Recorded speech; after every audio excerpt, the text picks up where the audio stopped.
The path to paradise begins in hell. Welcome to the Grind Over Chatter podcast with Acie.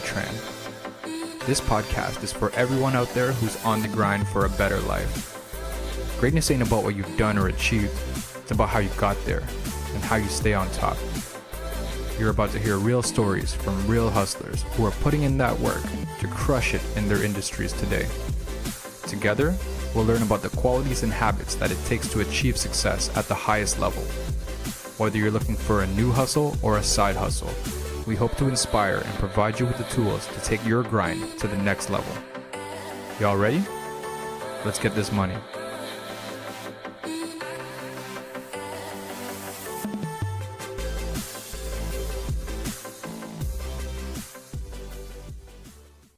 Hey, what's up, y'all? Coach Acie here with the second installment of Acie Talks in the Grind Over Chatter podcast series.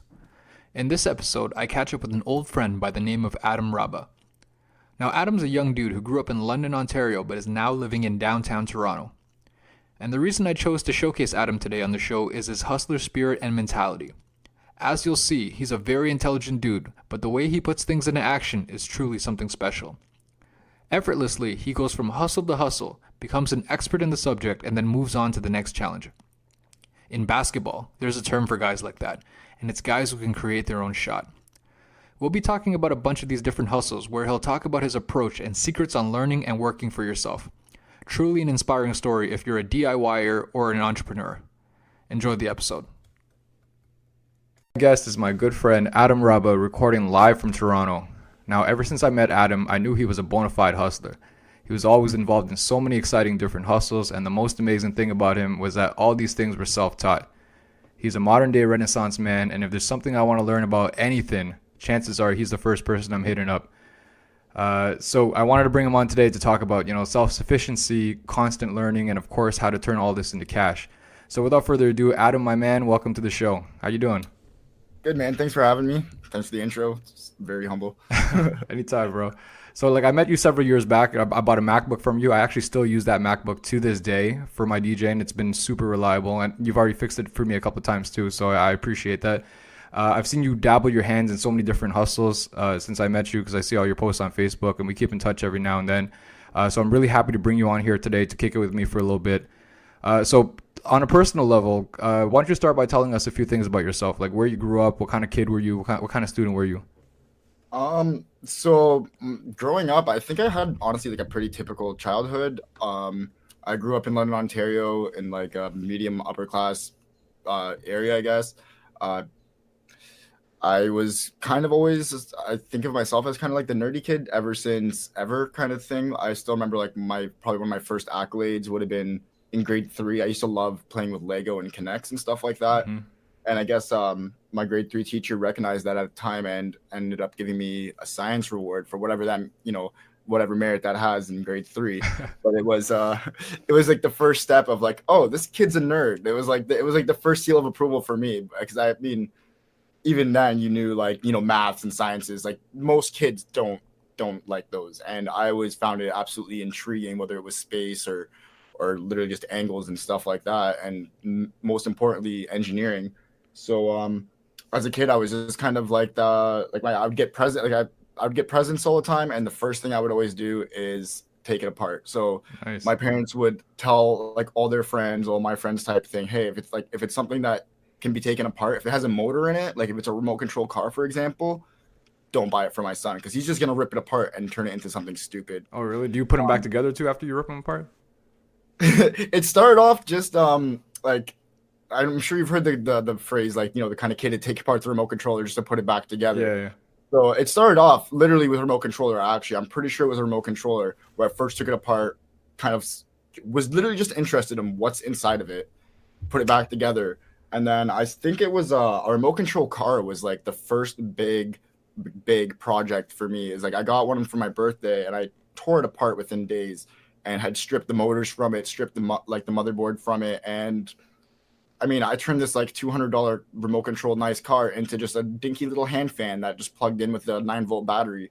And I guess that was the start of something, because instead of being a $200 car that I could have fun with, this was my 40 cent fan that I made. So it's it's a weird feeling being able to make stuff. And I guess I just always loved that as a child, just being able to play with my hands and then have an end product that I use, or I don't usually make things without purpose. So kind of started off there as a child, like I said, just kind of a tinker my whole life. So I guess that's where your love of creation came from then, from Lego and Yeah, Connect. it really did start young with Connect and Lego, and then I still remember maybe around 5 or 6 is maybe when I took apart my first computer, just for the sake of taking apart a computer and seeing what was on the inside. And I still remember having my computer. I was lucky enough to have a computer in my room as a child, but I remember taking it apart and covering it with a blanket because I knew I had to go to school, and if my mom would have seen my computer opened in my room, that would have been the end of me. So I still remember that. I did end up killing that computer, and then my dad actually has like his own little company, so he had a bunch of like dead computers kind of thing in the basement from like older computers and stuff like that. And I mean, kind of what I do now, I just kind of just took all of them apart. At the time I would have had no idea what any part was. Yeah. So I was just kind of grabbing stuff out of a computer, plopping it into the next one, and sure enough, I got one of them to boot up. And I think that's where actually I got the computer that was in my room, is by Frankensteining my dad's broken ones together. Wow. So yeah. So how did eventually you learned what the parts did and stuff like that when you learned that? I mean, honestly, I wish I could tell you. I think it was just strictly out of just interest. Like, one thing leads to another, one Google search leads to another. Like something in an article will reference, let's say, a CPU, like you have to do this to the CPU. And if you don't know what a CPU is, my natural instinct isn't to just leave it alone and just be like, oh, I don't know what that is, I'm not going to screw with it. I'm going to Google what the CPU is. I'm going to take a physical, I'm going to look at it and see what it is. Yeah. And then I'll know next time, oh, this is the CPU, or like this is the RAM, this is the hard drive. So if I had to guess, I'm assuming it was something kind of just like order of operations kind of thing. Yeah. Or someone references, it's kind of like when someone uses a new word you don't know, you go Google it. Well, not everyone does, right? Some people just they just roll past their head. And I like to think people do, just because I think it's better. Yeah, well, for sure. Maybe you got a little bit too much faith in humanity there, but did you how old are you right now? I'm 25. I just turned 25 in January, so I'm still young. Oh, dope. And did you ever end up going to university or college? No, actually, I was a really bad, kind of tie in with the childhood. Like, I was always a really bad student. Like, I barely passed any grades in public school. Actually, one of the biggest things actually was a staple in I guess you want to call my career, is my grade 8 science fair teacher. I made a paintball gun for my grade 8 science teacher. So I made a paintball gun for a science fair, and I don't even know what age, 14, 15 at the time. And my teacher was absolutely floored, because it was a pneumatic rifle, essentially what it was. It used a bike pump that was attached to the thing. You'd pump it up with a bike pump, and you could shoot anything you want out of it. And I made this out of PVC piping and stuff like that. Crazy. And he was absolutely stunned, but he said one thing to me that kind of even to this day doesn't haunt me. It kind of was more of a kick in the ass to get me going. And he told me that he held the gun in his hand. He's like, Adam, this is an absolute marvel of engineering. You're 14 or 15 or whatever the hell he said. He's like, you're 14 or 15. You clearly have engineering skills, but with your marks, you're never going to be anything more than an engineer's apprentice or sidekick. And he wasn't wrong. He did kind of my marks were shit, absolutely crap. I almost flunked out of everything. And then, well, why was that though? Because it seemed to me like you were always a bright kid growing up. Man, I don't know. I think I have this weird thing with I'm either super interested or I have no interest whatsoever. If something grabs my attention, I either usually go full in or just completely leave it alone. But it needs to grab your attention though, is what you're saying. Yeah, exactly. I mean, it's one thing to I'll try a lot of things. That's the thing about me, is I'll try a lot of things I don't like, and I'll just leave them. I won't even try and salvage whatever I've already tried. If I get 30% of the way into a project, a new project, I'll have I can just be you know what, this isn't working. This isn't in my field. I'm just gonna pay someone else to do this, or I'm gonna get help from someone that actually knows what they're doing. So, yeah, I don't know. It's just, yeah. When did you know that this wasn't the usual path for you? The path that everyone else takes about school and going to college, university, and all that. Probably in high school, because everyone was getting prepared for college and university and all of this. I was just honestly more. Unfortunately, I was more focused on smoking weed and playing video games. I wasn't by any means of the like any stretch of the imagination thinking I was gonna go anywhere in life by like before honestly I moved to Toronto. Like I kind of had like this thought of like I know I'm different in a sense that like I don't know anyone else that can necessarily just oh, you need something, I can do that. You need something, I can do that. And it's like one thing will be like sewing, and the next thing will be like, I need you to build me a computer. Mm-hmm. And it's like, oh, how like it's weird to think that you can go for this to the same person to get something done like cooking and technology, for example. Like I'm not necessarily a chef, but you know what I mean, just to give you the Yeah, for spectrum. sure. And I've seen your cooking. Your cooking looks pretty decent. Yeah, I mean, by no means a cook, but like you know what I mean. It's like it's just I like to do things. I don't know how to. And I think that's what kind of like was the first big eye opener is that I don't mind failing, and I'll actually fail a lot more times than people will try, I guess, is one of the old sayings. Yeah. And I have no issue with that because like how do you know what you don't and do like in life until you've tried it, right? Oh, I think So it's extremely important for sure. yeah, exactly. So that's kind of what first kind of at least let me know. Like I don't think of myself as like, oh, like I'm different, like above or beyond, like above or under anyone. I'm well aware that I think differently, Mm-hmm. and I think that kind of just started, and just how fascinated I am and everything, like, where most people will be like, look, we'll take things for granted, like, oh, our phones turn on, like we have oxygen, we can put things together. Like people are like, okay, I want to know how and why that works. Like Mm-hmm. I've always been like that. I've always been like that. I can't take things for granted. I'm like you can tell me in detail how a motor works or an engine works, and I won't take your word for it until I see it with my own two eyes. Like I won't think you're lying, but I need to see it, kind of thing. You know what I mean?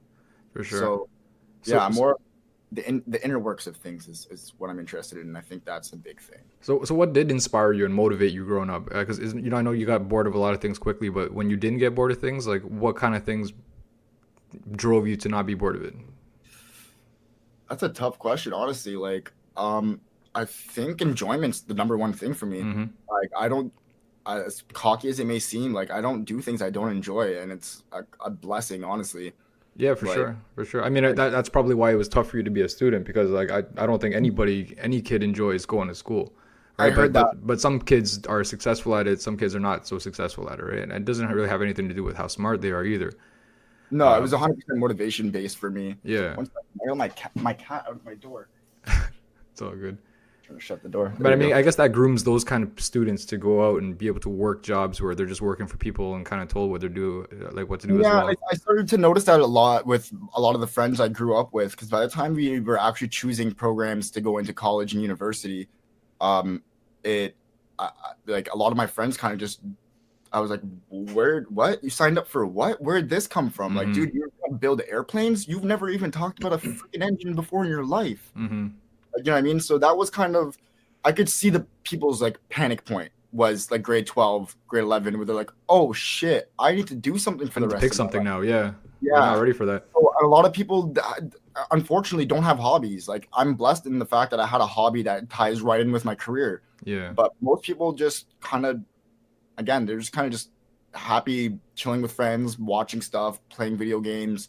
No one really had like a side project like, oh, when I'm not playing with my friends, I'm building a computer, or like I have this side project.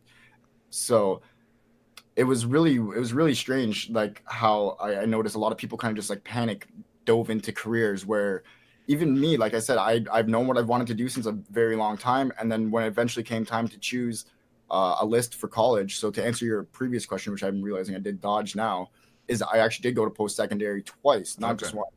So I went for computer programming the first year. Um, I was never a computer programmer per se. I was more of a computer engineer and mechanic and stuff like that. Yeah. I like to build computers, Mm-hmm. but I also knew the tendency I have to kind of drop stuff that I was like, I know this. I don't need to pay attention. Yeah. Yeah. So I figured my mom it was also the one that mentioned, she's like, you probably shouldn't go into something you're really good at because you're going to be like, I know this, and you're just not going to show up to classes. And I'm like, you know what? You're probably right. So I'm going to go take something that goes hand in hand. And I took computer programming. Okay. And programming was awesome. It got me introductory to like, you know, base coding. So like now I know how to code based off of what I just learned in the first couple semesters. So now at least I know the building blocks, and I know what I need to Google and so on, where before I didn't even know what I didn't know. Excuse me.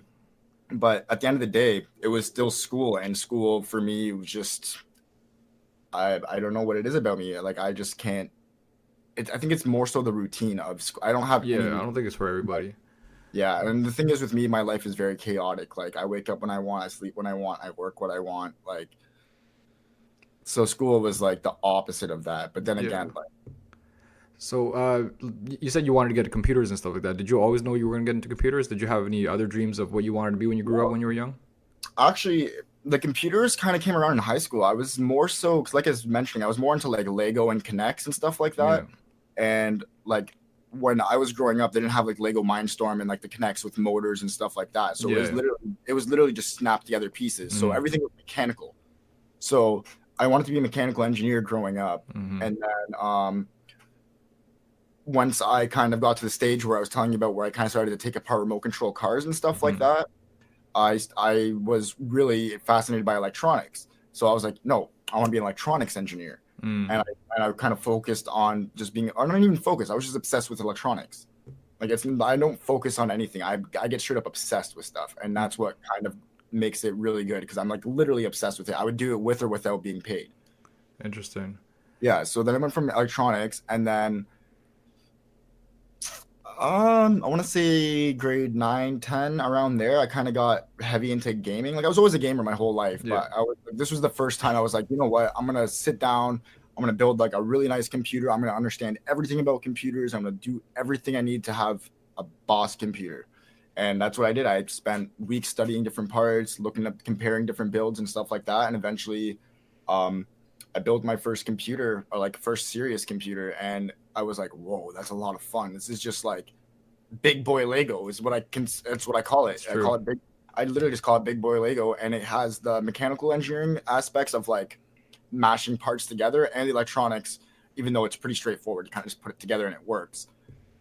So it kind of went into that, and I was like, yo, I really like computers, and now I'm not building computers so much anymore, but I'm doing like electronic work by fixing MacBooks and stuff like that. It's closer to electronic engineering than computer engineering for sure. It's true. So it seems to me like it's really natural for you to like pick things up like really quickly, right? When you're learning, and you mentioned being obsessed, and I'm sure that helps a lot. So, like, what's your actual practical approach to learning? Like, when you want to learn about something, like, you buckle down, do you read for like hours about it, and like You know, just walk us through that. you don't hear from me for days. I disappear. I become absorbed in my work. Like I remember, um, it goes hand in hand. I think I might have OCD. I get really, really, really, really absorbed into whatever task is at hand, Mm-hmm. and I take stuff personally almost, especially if I know what the end goal is going to be or supposed to be. Then, if I actually want to achieve it, then there's almost nothing that can stop me from getting there, and that is including myself. Like I won't sleep, I won't eat. I'll just straight up study and work. How do you learn? Do you learn more by reading or by doing?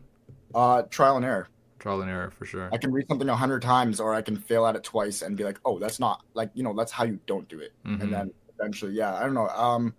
I've been definitely more of a hands-on kind of person. Like always, I not that I don't like reading. It just I would much rather like if I'm gonna read, it's usually instructions. True. Yeah. It's weird. Did you have like many mentors growing up? Did you ever have mentors growing up, or is everything really just self-taught? Um, I did have one person I guess I could consider a mentor. I have a buddy named Marcus. Growing, he's still my friend now, thankfully. He was also big into computers and very much like me, where he didn't do well in school. He dropped out of school, but was always really motivated in technology and making money and finding a way to be self-sufficient off of doing something he loves. And it happened to be computers. So a lot of my early on questions, I would just go straight to Marcus. Yo, Marcus, how would I, I want to do this or I need this. Like, how would I find this? Like those kind of questions always went to Marcus, and Marcus was definitely always there for me. And at one point, Marcus got hired at BlackBerry, so he went more towards cell phones and customer service and back end type like corporate. And I kind of stuck with what he taught me. So now he comes to me for some stuff. So it's funny to see how that happens. It's full But other circle a than little bit. yeah, but other than Marcus, I never actually had like an actual mentor like in person. Like I looked up to Adam Savage. a lot. Like one of the Mythbusters, Adam Savage and Jamie Hyman. Those guys were kind of always just like, I would watch them in awe all the time. Yeah, they know what they're doing for sure. Not even just that they know what they're doing, it's just that they're doing it and they're living off of it. That's true. Yeah, they're building, they're experimenting. They got a TV show off it. Yeah, so what I mean. So like I'd watch, especially Adam Savage, and watch the kind of reactions he would have to his own projects. You know, when something just goes absolutely perfect. Yeah. And like even this little smirk I'm getting on my face right now is just thinking about the times that it happens, which is super rare. But when it does work out, oh, yeah, like there's no feeling better. Yeah, so seeing the reaction that Adam Savage gives off in the Mythbusters really motivated me. I was like, yo, I want to look at my own projects and just be like, yes. And honestly, it's been a couple of times now where I've looked at something and it's been like, I made this with my own two hands. And that is a huge driving force. Honestly, nothing feels better than literally making something from scratch that you love. Like, it's awesome. It's almost like a child. I mean, I can't speak for it because I don't have any, but like, it's your own creation that you thought of, put together, and assembled, and got functional. Like that stuff. Ugh, I can't even put words behind the feeling that I get behind a completed project. And you must have like a ton of confidence in yourself to do things too, right? Like you don't. I mean, in order for you to create things, like you first have to tell yourself, like, this isn't impossible. Like, I could do this. Like, I could build this, and it's gonna work. Yeah, I mean, I definitely stay in my lane at the same time. I'm well aware of what humans can do on an X budget in X laboratory, aka my room. Yeah. So I'm well aware there's some things I could or shouldn't do, things I can and can't do. Like there's a definitely a thin line, but I'd like to push that line as much as I can. So yeah, I'd say I have like a decent bit of confidence in myself when it comes to what I'm good at. Because like I said, I have tried a lot of things. I've failed at a lot of things. I've actually succeeded at a few things. For so sure. I definitely know what to stay away from, what to like be cocky about, or flex my stuff, being like, no, I know this. So yeah, 100%. Like, and even then, if it's something I don't know, I love learning. So I'll try and learn it. And if it seems like something non-feasible for someone that's sitting in their bedroom trying to assemble something, then it's the next idea, or find a different way of approaching it. For sure. Is there anybody else you look up to, like the Elon Musks of the world and stuff? Definitely Elon Musk. I like, as of right now, the only man left, I would say, that's still like, well, to be fair, he's the only man I know ever that could just really do whatever he wanted and it just works. Mm-hmm. Like, if I had the budget, and I think it's more so the authority, because I don't even know who's allowing him to do half the stuff he does. Yeah. Like, I don't know you could just launch stuff into space or just dig holes under California and stuff. You know what I mean? Like, Yeah. or under LA. Like, these are the kind of ideas I also have. Like, I have these far-fetched ideas, but like they're quickly swept under the rug because I'm like, who would fund a 25-year-old stoner kid like just with these crazy ass ideas living out of his bedroom? Oh, you never know, man. But yeah, I know what you mean for sure. I'll fund myself. Hopefully we get to the point where I don't need to rely on anyone else. Yeah, for sure. Just got to get your message out there and just get people to know that you're around. Exactly. So what kind of things you got on the go right now besides the MacBook building and the computer engineering? I'm doing like you said, I'm doing a lot of MacBook repairs and like computer repairs. Actually, computer assembly's kind of slowed down. I'm not really focusing too much on that anymore just because it's not too profitable. A lot of people are like really, really picky about how much they want to spend on a computer, not really leaving you much to profit off of. Enough money. Yeah, I don't want to say profit off of, because the way I did it is I did a flat fee, but most people, like, once the actual fee's been included on top of their parts, most people are like, it's unaffordable and stuff like that. So I was like, you know what, like, it's not worth the amount of time to pay out. So it kind of scratched that. But other than that, like, I started a little company about a year and a bit ago called the MIDI Workshop, which focuses on building like MIDI controllers. Actually, I have a couple right here. Yeah, just want to show us. So I 3D print these instruments. They're MIDI controllers. They send notes to they're like drum pads. Yeah, it's the best way to explain them. You hit a button and the sound comes out. So I 3D print. Now what are they called? They're called the kunais, or the kunais? I call them the kunais. Yeah, the kunai is the actual, like, my brand of them. Yeah. The whole idea is that they're small and compact, much like an actual kunai. And what are those of you that don't know, Oh, this yeah, is a kunai. it's like a blade or something. Yeah. Yeah, it's like the ninja throwing knife, Okay. the stereotypical ninja throwing knife. So small, compact, and lethal. That was the idea behind the True. kunai's naming. But these are 3D printed instruments. I have a little 3D printer over here. That's my workhorse. It does all of the bodies for these. Actually, I have a couple that are assembled, so even better. So it prints out the case, for example. It does the whole base of the case, the top of the case, and I've actually started getting to the point where I actually 3D print the motherboards that. Where's my camera at? There we go. That's crazy. Even the motherboards themselves are 3D printed at this point. How'd you learn how to do that? Like the 3D printing? No, yeah, both the motherboard and the 3D printing. So the 3D printing was kind of just a balls to the wall move, like about two and a half years ago. I don't remember exactly where I saw the 3D printer, but I think it was on Amazon, and I was like, oh, like you're definitely a lot more affordable than when I thought you were. So the printer I bought was $500. So it's not cheap by any means, but it's not the thousands of dollars that 3D printers used to cost.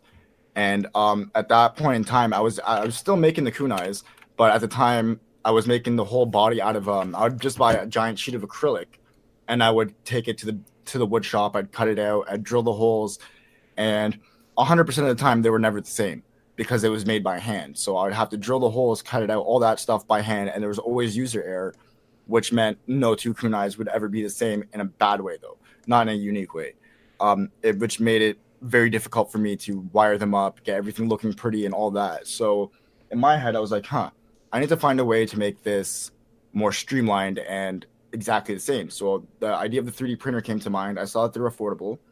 I bought one for the sake of making kunais for me exactly the same every time without me having to spend literally hours of cutting and drilling and sanding acrylic. Oh, man. Not to mention acrylic's actually really expensive too. So it was a huge cut to my costs in the end of the day. And so that's where it started. And then honestly, the 3D printer was the last thing probably one of the last things I remember where I wasn't actually 100% confident in myself, because I have not done anything 3D modeling, 3D printing ever in my life. So I was like, okay, this is a $500 excuse me, it's a $500 test. So I was kind of skeptical about that.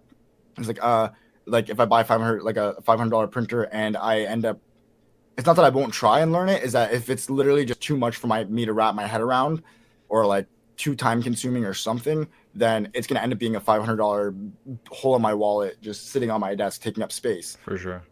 Yeah, but thankfully it went well. 3D printing is not as complicated as one would imagine, and it worked out. And in the end, they make perfect kunais every time. The kunais, did you is this something that you had passion in? Like, 'cause I know you were into music production a little bit before too, and then like, how did you get into the finger drumming? So I used to watch this show called G4 Tech TV way back in the day, and I saw this group called the Glitch Mob perform a little tech demo on G4 Tech, and they used the same ideas. Like, they would not kunais, but they'd use pad instruments and little touch screens with buttons on them and stuff. And they played as a band, but long story short, there was no actual instruments other than these little drum pads. And not only was I absolutely obsessed with their music, like their music they're still my number one group till this day. I was obsessed with their music before I've actually watched them on G4 Tech TV. But then when I saw that they actually did their music live, that just, I don't know, something about that caught my eye so hard, because I already played piano to a certain degree. Like, I'm not fluent or anything, but I love like learning songs and stuff on piano. So watching them play the drum beats, but like with non-classic piano sounds, it hit me somewhere special, clearly. So after that's kind of where my music production even started. And then I started off, I think I was just like honestly just scrolling through YouTube type thing, like homemade instruments and type stuff. And then I saw a homemade drum pad, a tutorial for a homemade drum pad by a guy named Kyle Moore. And I followed that, and I made my first, what would have been called the kunai. They were just essentially the same thing, except for they were just a sheet of acrylic on top of another sheet of acrylic with like standoffs between, and a whole mess of wires under it. And so after I built a couple of those, and people actually were like, "Yo, that's really cool stuff," I was like, "Okay, I need to make this a legitimate project, like Yeah. a legitimate product." So that's where the motherboard kind of came in hand. It's because it's a very simple motherboard that just replaces a bunch of wires going between buttons and the processor that sends the notes. Not to get too technical. Mm. So the motherboard, all it does is replace the wires. Long story short, so I don't have buttons with a mess of wires coming out from under it because that's you can't really sell that. It looks stupid and it makes you look dumb. So I was like, let's get this looking like something an actual company would produce. Legit, yeah. Yeah, so I looked into how to make simple motherboards at home, and the most common way is that you'd get some sort of wax paper, you'd print your motherboard pattern on it, you'd get your piece of copper, which is what your motherboard's actually made out of. You would transfer your motherboard design from the wax paper onto copper using like a clothing iron or something like that to get the ink to melt off, and then you'd sit the whole copper board in what's called ferric acid. And what that does is it eats all the copper away from the board, except for where you put the ink down with your design on it. So by the time it's done eating all the copper, you just have your little traces or wires left behind. So long story short, it was kind of like a masking. So you'd essentially draw on the copper board, throw the copper in the acid. It would dissolve anything that hasn't been written on, and then you'd wipe away what's been written on, and there's still copper left under it, which got me thinking, like, it was a terrible process. The transfer process for the ink was really bad. Like, not all the ink would transfer, and then when you develop the board in the acid, you'd have like little chunks of your traces missing, or like extra copper where you can't have copper and stuff like that. So it was super inaccurate. So I was like, accurate. It's inaccurate. You know what's really accurate is the 3D printer I already own. That thing's pretty accurate because it can do like 0.1 millimeters of accuracy, so a micron or something like that. So it took me about a year of figuring out how can I get a 3D printer to print a motherboard pattern onto a piece of copper.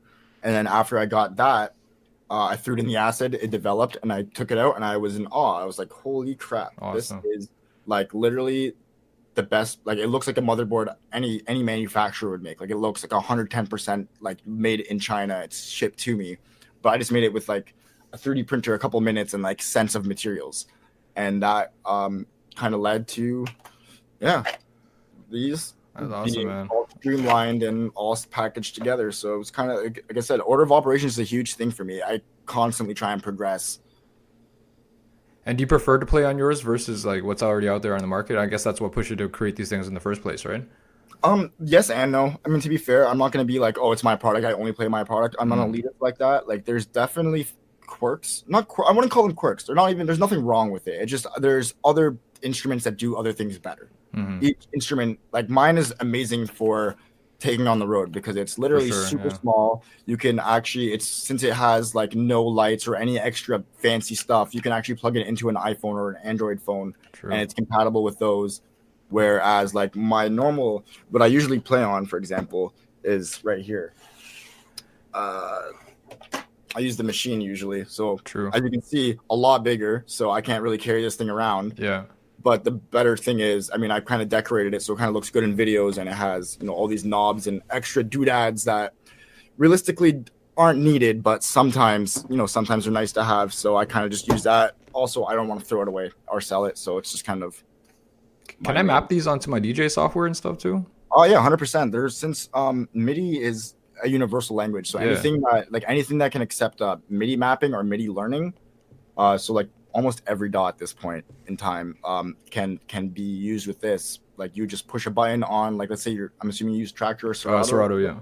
Yeah, so like let's say you wanted to bind this button to play, you literally just go to your key mappings, you click on your play button in Serato, and then map it to that. That's awesome. And then it would do and it's done. And it's so compact too that it'll fit on like most DJ tables without much more space. So like I definitely see the advantage in that.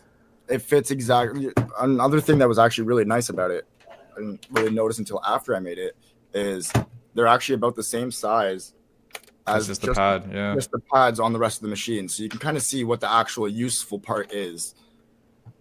That's awesome, dude. Well, let's cut to a scene of you working a little bit of magic with your finger drumming. cool. So I pull it up.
Yeah, it was dope. I know you didn't hear it, but you know which video I'm talking about. It was pretty dope. I know what you're talking about. I love that video.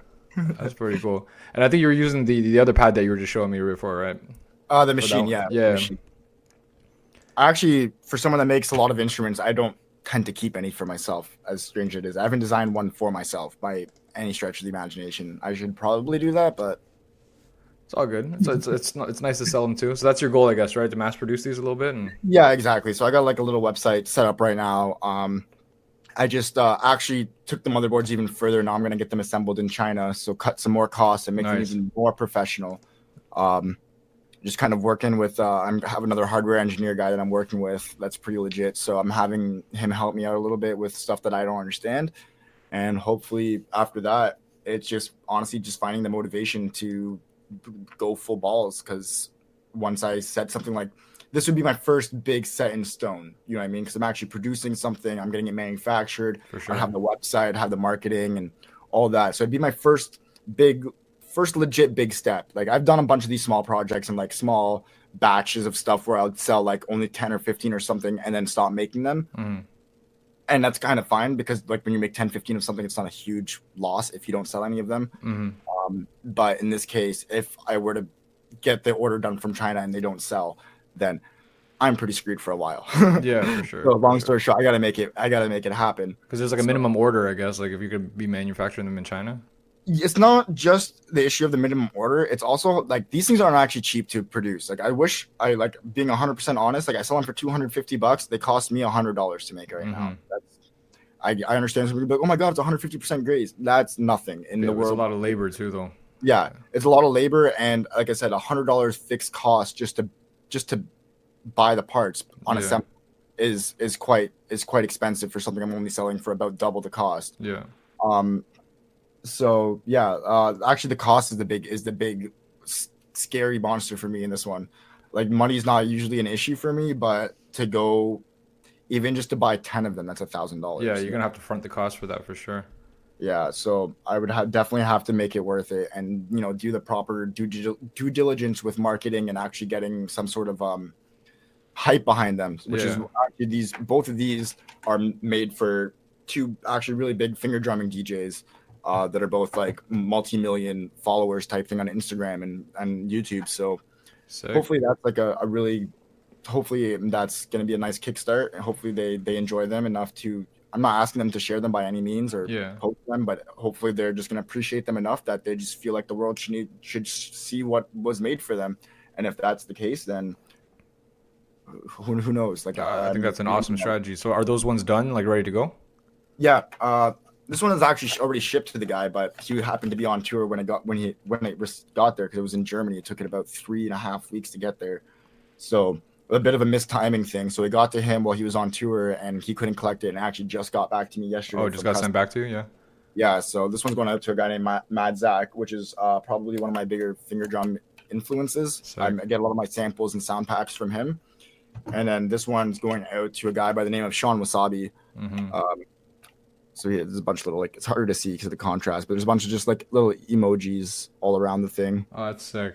He's just like a kawaii Asian guy. So I'm like, you know what? This seems kind of perfect. Yeah, that is pretty dope. Like the customizability of these are pretty awesome.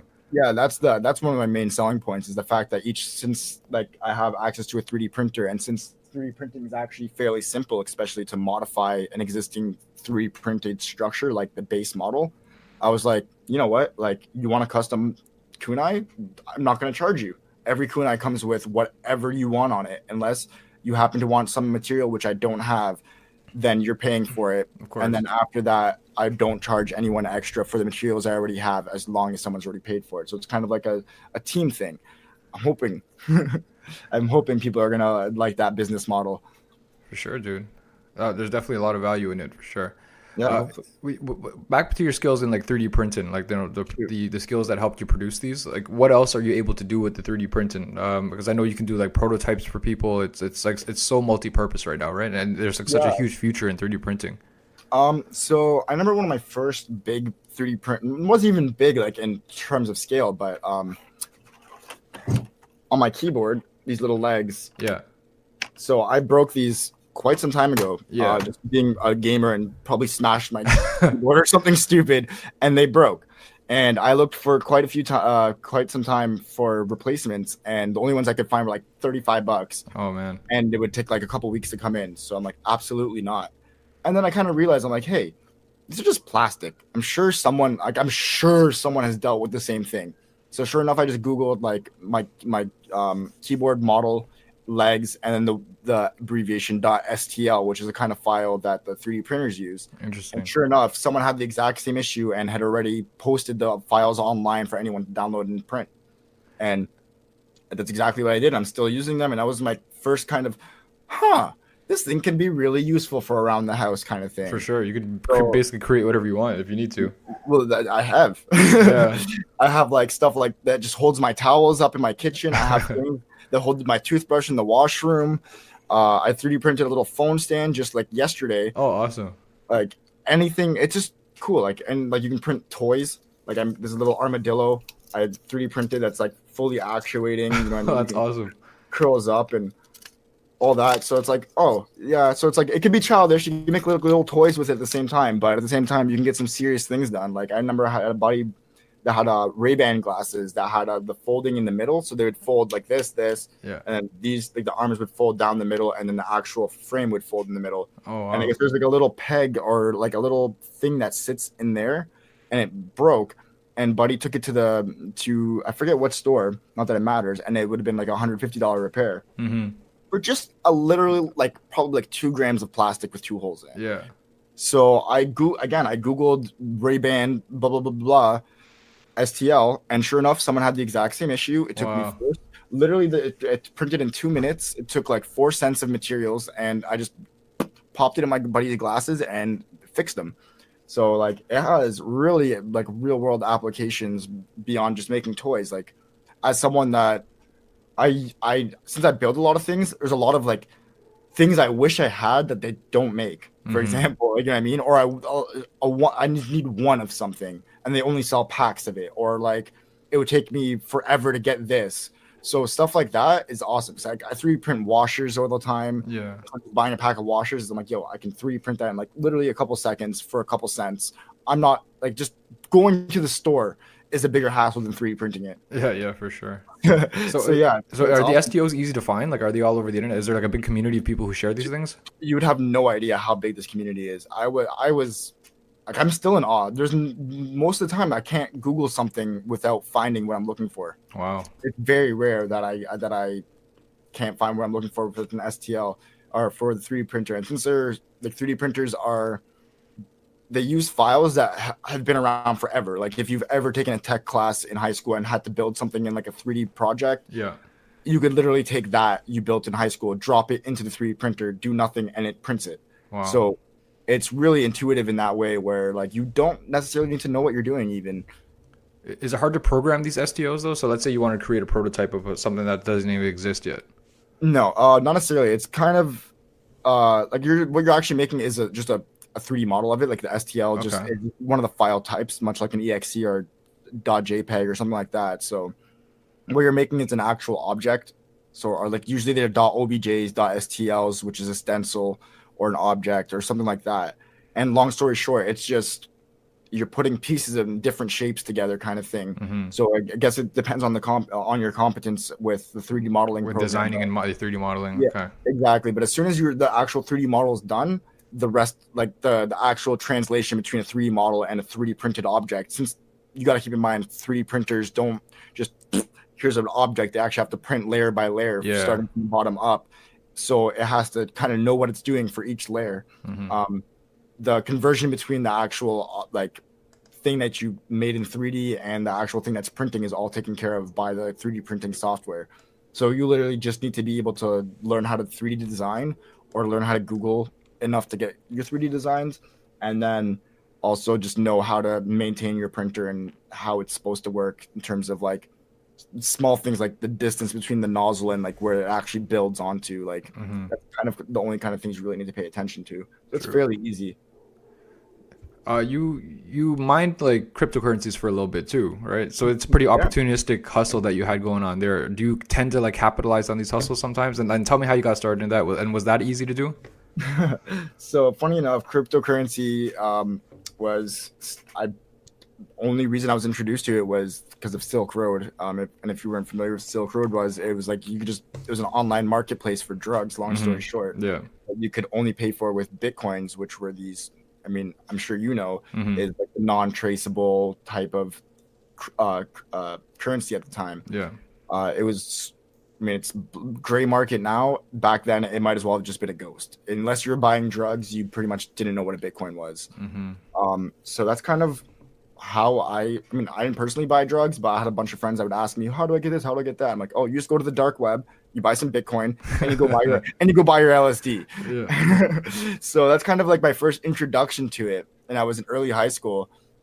And then I just like, just for the hell of it, like I bought a couple when I was in early high school, and my first Bitcoins I've ever owned were actually just donated to me for making signature forums. Like back in the day, signature forums were a huge thing where you're on a forum, and every time, like if you're a really active member of the community and you want to be recognized, you'd have a little signature on the bottom of your name. Yeah. And that was, required a decent bit of Photoshop skills to be able to get something looking awesome and with your name in it and all that. Yeah. So I would make signatures for people, and I would just do it just for the reputation of the forum, because people would go and like give me a thumbs up on my profile type thing. Yeah. So I would just do it just to build a reputation and nothing else other than that. But then I had a few people just be like, yo, thanks for the signature. Here's a couple of Bitcoins. That's kind of just like a kudos. And take in mind, it's like 2012, 2013, around there. Yeah. So like they may have gave me like 6 or 7 Bitcoins, but that was not even worth 6 or 7 cents at the time. Wow. Where now, like, they would have gave me over like a couple $100,000 at like its peak. You know what I mean? Peak, yeah. Yeah. So like that's where my first. Did you hang on to them? Like, what did you do with them? Did you hang on to those Bitcoins? I lost them. Oh man. Yeah, I have like, I don't even want to say the number. Just way too much money lost in Bitcoin. I had like 15 from one wallet that I just. Again, when I was dealing with them, these things were nothing. I didn't care about them. Sure. Like, it's not like, oh, shit, I threw out my computer with my Bitcoin wallet still on there. It was like, nah, format. Are you sure your Bitcoin wallet's going to get formatted? It's, yeah, I don't give a shit. Why would I care? It was kind of more like that. Like, oh, wow. Yeah, it was literally just like someone giving me sticks. I'm like, yeah, exactly. You had other things. You wanted to like pull your personal photos off of that picture, and that was more valuable to you at the time. Exactly. I did not care about them at all. And then it was, when was the first time that I was kind of just like, oh, so then time went on, cryptocurrencies got some sort of value. Like a Bitcoin was worth like a couple bucks at a time. I still remember I really wanted to go to a show in London. When I still lived in London, I wanted to go see Cruella really bad for Halloween. And I didn't have any money. But so I was like, all right, so I'm going to try this cryptocurrency mining thing. So I have a really nice gaming computer, and apparently that's what you need for crypto mining. So I started mining, I think it was Dogecoin. Yeah, it was Dogecoin. Yeah, I love Dogecoin. So I started mining those. And by the end of the week and a bit, I had like $30 saved up in Dogecoin that I just traded into Bitcoin and then sold. And I bought my concert tickets like that. And those concert tickets would have cost me about $85,000 now. So, but that was like my first introduction of being like, oh, I can just leave my computer on for a couple days and I can buy tickets. Sick. Like I wasn't even thinking of it as a monetary thing. I was just thinking of it as like, I could buy a game every couple months, or like stupid shit like that. Because Yeah. I was a child. Like I don't plan too far in the future. Even now, like I'm more about instant gratification. So it's like, oh, I'd rather like at the time, my thought process was literally, oh, I'll liquidate all my bitcoins and buy concert tickets. Not that, oh, maybe these bitcoins will be worth something one day. That didn't happen in my head. So it kind of just time went on. They got more expensive. They got more expensive. They got more expensive. There was a certain point, I think it was 2 years ago, September, where I was just like, you know what, I want to get on this like seriously. So I started buying. Me and my roommate and I bought some Bitcoin miners. We set those up for a bit. We mined them until I got a new roommate. That I can't operate the miners while my buddy's sleeping in the room. So Yeah. the idea is not abandoned. We still have all the hardware. They're just not running, but we do still have all the profits from them. And as far as cryptocurrency now, it's just kind of just trading for us. None of us are, by us, I say me and my roommate, because we kind of had like a joint venture kind of thing. Like we kind of feed it off each other's hype. Mm-hmm. Anytime he'd buy something, I'd buy something. We'd discuss business ideas and which crypto to invest into and when to pull out type thing. Yeah. So yeah. So once we kind of both kind of just like let it go, now we're just trading with the money we've already printed or mined. True. So yeah. So, what are your thoughts and feelings on money, anyways? What does money mean to you? And like, are you ever like worried about money? Because I know you have the confidence and the ability for yourself to make money, but yeah, how do you feel about it? It's a weird question, man. Like, Like, think about it in your I don't life like in I terms don't of. like the idea behind it. If like, are you asking me like that? Yeah, Like, like what's your idea behind money? Like, how important is it to you in your life and stuff like that? to me, I mean, honestly, if I had a choice, I would not have money. Like, not me personally, but no one would have money. And in the Mm-hmm. essence, that like everything would be done barter and trade and True. services and stuff like that. Like that would be like the dream world to me. Even though I haven't really thought about it too deep, because I don't know how you'd get rich. But at that point, I don't know if you'd want to get rich, kind of thing. You know what I mean? So, Yeah. Well, I um, mean, people are greedy, right? Eventually, you find someone just it's taking advantage of exactly people, and it's a matter of time before someone is tired of eating the same food everybody else is. yeah, yeah, wants to get ahead. Yeah, exactly. So, I mean, because like you're young, like you living out in Toronto right now, it's not cheap out there. You know what I mean? So it's no, like a no. lot of people in your situation will probably be like pretty stressed out about money. I'm Uh, honestly not stressed about money. I'm kind of like the blessing about me is that I do services. I do a lot of services, so I don't actually need anything other than what's in here to make money. mm-hmm. Like, bring me a broken laptop, I don't need anything other than a screwdriver and maybe some like rubbing alcohol Mm-hmm. to make a couple $100.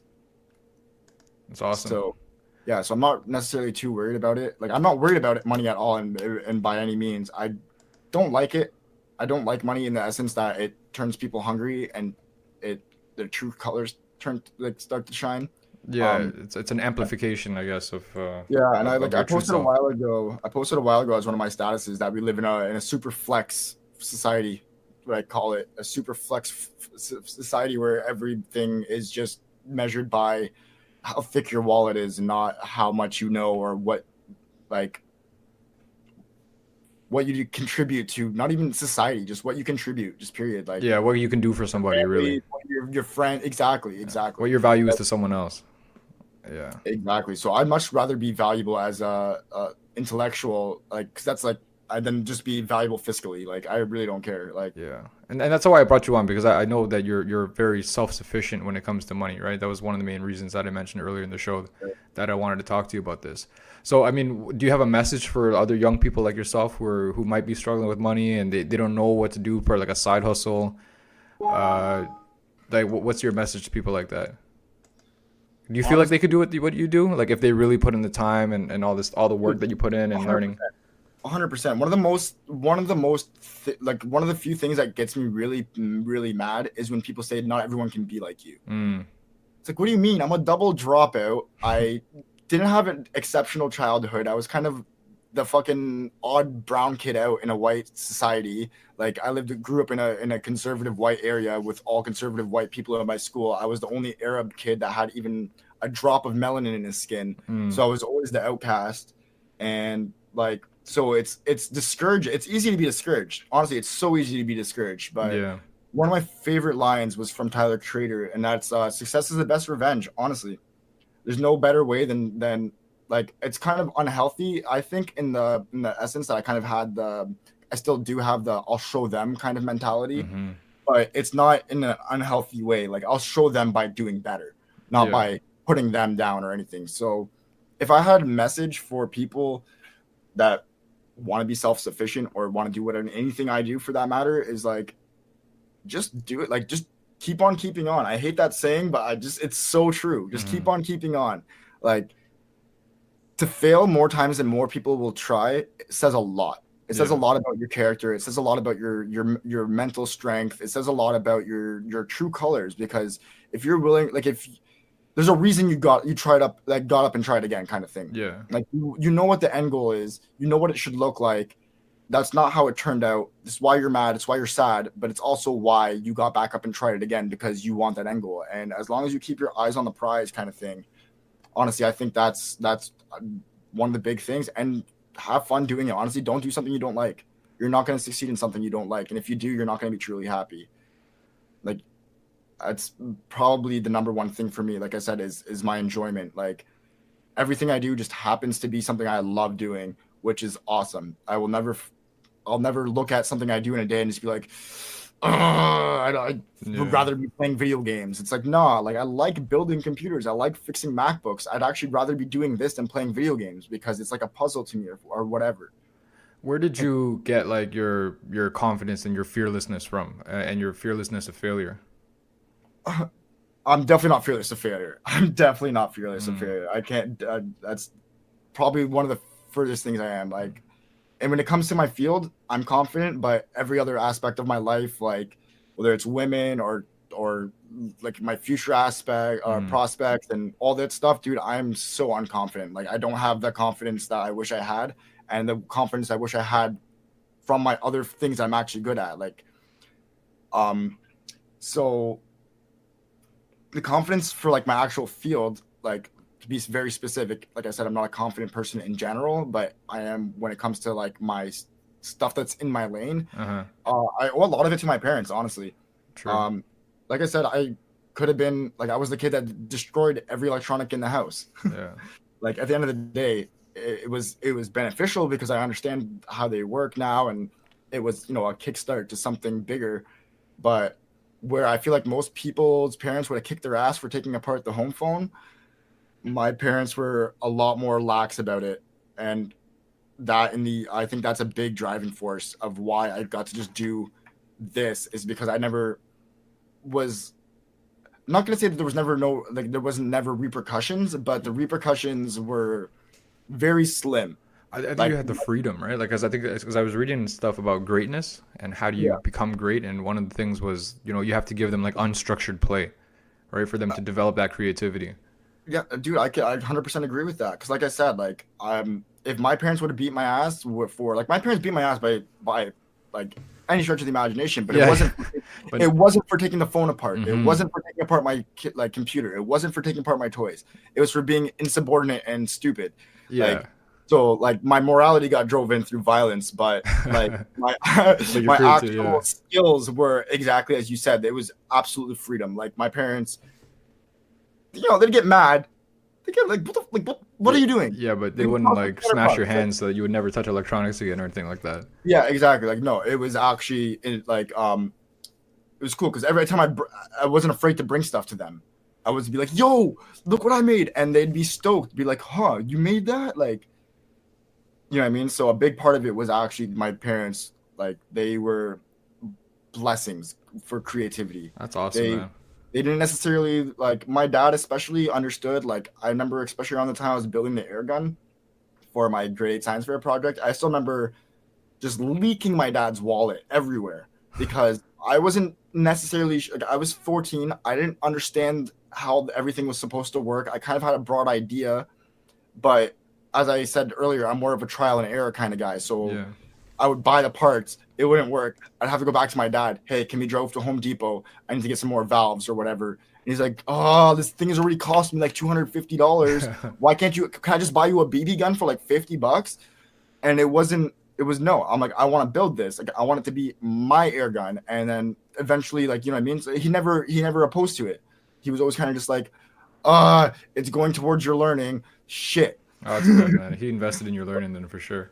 Yeah, no, 100%. My parents invested in my learning. Like, I feel like I've let them down by dropping out of school twice, but they definitely gave birth to something more than a For student. sure. Yeah, no, you're doing something good for sure with yourself. I'd like to hope so. Yeah. So let's wrap up with the question I like to try to ask of every episode within this series. But what do you think are like the three most important things that go into like a good hustler? Persistence. Definitely persistence. Like, don't just lapse. Don't, like, if you have to lose sleep, lose sleep. Mm-hmm. If you have to, grind for more hours than you're comfortable then, grind for more hours than you're comfortable then. If you got to try something that you're not necessarily comfortable with, try it. Like, it's just all about being persistent towards, again, seeing that big picture and not letting anything stop you between here and there. Any kind of hurdle that's kind of in the way, what doesn't kill you makes you stronger, honestly. So getting to that actual big picture after dodging bullets and, potholes and all this is going to be like, whoa, what a ride. Mm-hmm. So I think that's one. Two is motivation, which is one I kind of struggle with time to time, personally, but to be motivated is a big thing of it. It kind of goes hand in hand with persistence. Yeah. You find that you're persistent through motivation. Like, if you know what your end goal is again, and you're this is your goal in life, for example, then again, be persistent towards it. So you got to pick the right motivation, I guess. Right, So, like, yeah. and find, like, pull motivation out of stuff, like examples and stuff like that. Like, if like, for me, I want to be someone like Adam Savage. Mm-hmm. So, like, he's my motivation. Like, I want to be that. Yeah. Where, like, to get there, that's where the persistence comes in. So it comes to like setting goals and reaching your goals and stuff. Yeah. And then three, I got a good one. It's probably rare. Be good to people. It's so underrated, and it's crazy how far it can go by just being a good person. And, like, it sucks that you get crushed for it sometimes, Yeah. but you know what? Like, that again comes with the motivation and persistence. If you're a good person, be persistently a good person. Be motivated by being good. For sure. It reciprocates. Like, people will see that you're happy. People will see that you're truthful. People will see that you're not an asshole or a snake, and you're a genuine person, and it will reflect, dude. Like, and I don't want to, like, talk highly of myself in any essence, because I'm truly humble in that way. No, we but, could tell, man. You could tell that you're a good dude, man. like, I get a lot of people saying like, dude, like, you're honestly just a genuine guy. Like, you don't, like, I mean, I'm not always nice. I'm an asshole sometimes, but, like, And you're allowed to be. that's part of being genuine. Like, Yeah. I am exactly what you see at face value. I'm not hiding anything. Like, this whole, like, don't have alternative motives. Like, just straight up be just be a good person. It's hard enough being one person. Don't try and be two-faced. Don't have, say one thing to someone and have some alternative motive in the background, or like some hidden agenda, which is what I feel like a lot of people have. And No doubt. What's better than making a lot of money off of one person one time is making moderate amount of money off of many people For life. So you fuck someone over, you burn a bridge, you're never going to see that car again, or that person's money, if you're going to talk about business. Where if you just become friends with the people that are supposed to be your customers, for example, like, it goes a long way. By being a good person, people feel more willingness to trust you and not question your better judgment, especially in being something in, like, a technology field. Most people don't really second guess me. Like, if I say you need a new hard drive or whatever, you probably need a new hard drive, not because I'm trying to steal your old one, or because I'm trying to, you know what I mean? Which is something I see a lot, actually, for example. For sure. But yeah, stay true. So there you have it, folks. So persistence, motivation, being good to people. Those are awesome, actually, by the way. So, no, honestly, I appreciate you so much coming on the show and talking to us, talking to the audience about this, talking to me about this, catching up a little bit. I appreciate your hustle. Keep up what you're doing. Hopefully next time we'll link up in Toronto. We can get a joint run, and hopefully we can set up your podcast too, and then I'll be a guest on yours. It'd be a pleasure to have you on my non-existing podcast. Hey, well, you got But the equipment. That's all you need, man. exactly. All right, dude. Thanks so much again, man. You have yourself a great night, all right? It was a pleasure, man. All right, man. Take care.